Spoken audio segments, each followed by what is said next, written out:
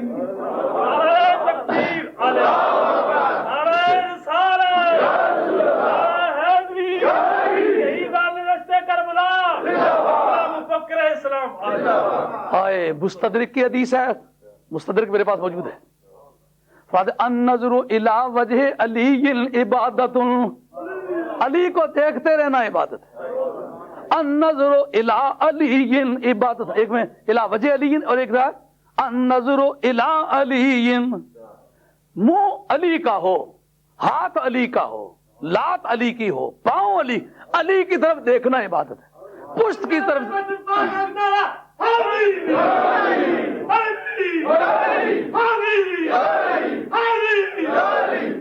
دل حیدر دے نظارے کولو رجدائی نہیں، جڑا علی ولو مکھ موڑے بندہ رب دائی نہیں، جڑا علی ولو مکھ موڑے بندہ رب دائی نہیں. فرمایا لا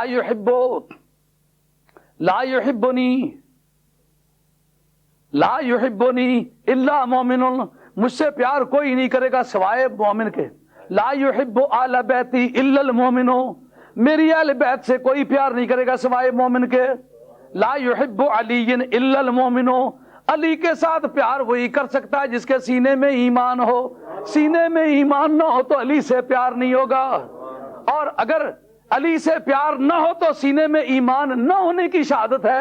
تو نہ ہونے کی شہادت ہو تو قرآن نے کہا کہ جن کے دل وہ کام نہیں کرتے جن کاموں کے لیے انہیں بنایا ہے، اولئک کل انعام، وہ چارپائیوں کی مانندے، بل ہم اضل، بلکہ ان سے بھی گئے گزرے ہیں، جیڑا علی ولو مکھ موڑے بندہ رب دائی نہیں، دل حیدر دے نظارے گولو رجدائی نہیں، جیڑا علی ولو مکھ موڑے بندہ رب دائی نہیں۔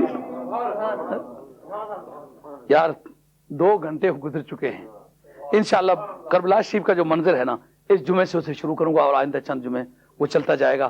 تو آپ سے جو میرا وعدہ تھا کہ میں انشاءاللہ تعالی کچھ حضرت امام جنت مقام کے بارے میں عرض کروں گا، دیار پاک کے مدینہ سے روانگی، مکے میں آپ موجودگی، وہاں سے روانگی اور کربلا میں آپ کا پہنچنا، یہاں تک میں نے بیان کیا ہے۔ لیکن میں نے کوشش یہ کی ہے کہ جو واقعات بیان کیے جاتے ہیں اگر وہ کسی کتاب میں بھی نہ لکھے ہوئے ہوں، صرف مسلمانوں میں اور صحت مند مسلمانوں میں ان کا مشہور ہونا یہ بھی شرع میں دلیل ہے، اور اس کے برابر کے دلائل میں نے آپ کو حدیث سے نکال کے دیے ہیں جو یہ ثابت کرتے ہیں کہ اس باتوں کا راوی کوئی نہیں لیکن حدیث میں معتبر ہیں۔ کیوں معتبر ہیں؟ کہ مسلمانوں میں وہ باتیں مشہور تھی، اگر اوروں کی مشہور ہوں، نجاشی کی مشہور ہو تو بات پکی ہے، حسین کی بات مشہور ہو تو کچی ہے۔ حضرت عمر رضی اللہ عنہ کے فضائل کا راوی ان کا بیٹا ہو تو بات پکی ہے، حسین کے فضائل کا راوی حضرت امام زین العابدین ہو تو بات کچی ہے۔ یہ کس طرح ہو سکتا ہے؟ تو جن اوپر سے لے کر کے نیچے تک ہر فرد ایسا ہے کہ جس کی محبت سے کوئی آدمی منحرف ہو جائے تو کچھ نہیں بنتا آدمی کا۔ سرکار فرمان من ابغض احد من آل بیتی فقد حرم شفاعتی، او کما قال علیہ الصلوۃ والسلام، کہ جو آدمی میری اہل بیت کے کسی ایک آدمی کو بھی برا سمجھے گا میں اس کی شفاعت نہیں کروں گا، میں نہیں مانوں گا یہ میرا امتی ہے۔ اور جس کی پجری ہو کرے جس کا پہچانا، سرکار فرمان میری اہل بیت کے کسی آدمی کو بھی اگر برا سمجھے نا میں نے نہیں کہنا یہ میرا امتی ہے۔